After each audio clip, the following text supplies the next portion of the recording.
இன்னைக்கு மனசாட்சி செத்து போனவங்க வேற யாரும் கிடையாது, சபைக்குள்ளதான் இருக்காங்க.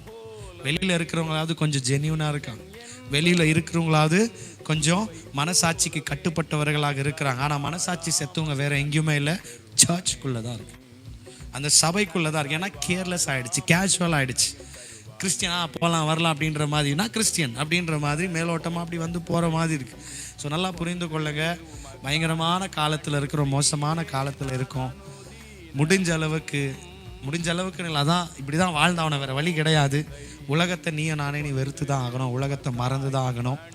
எது என் கையில் இருந்தாலும் அதை நான் வைத்து கொண்டு இருக்கும் போதே ஒரு நாள் இதை விட்டு போயிடுவேன் அப்படின்றத சீல் பண்ணி வச்சுக்கோங்க. எனக்கு வீடாக இருக்கட்டும், சொத்தாக இருக்கட்டும், ஆஸ்தியாக இருக்கட்டும், வண்டியாக இருக்கட்டும், காராக இருக்கட்டும், ஃபோனாக இருக்கட்டும், உடையாக இருக்கட்டும், எதுவாக இருக்கட்டும், அங்கேயே அதை அப்படியே விட்டுட்டு போயிடுவேன். எதுவுமே எனக்கு நிரந்தரம் கிடையாது, எதையும் நான் எடுத்துகிட்டு போகிறதும் கிடையாது. எனக்கு எது இருக்கோ கர்த்தருக்கு நன்றி சொல்லி திருப்தியாக ஆண்டவர் ஆராசி துதிச்சுட்டு அப்படி வருகையில் போகிறேன். எல்லாத்துலேயும் பற்றுதலாக இருக்கக்கூடிய நேரம் இது கிடையவே கிடையாது.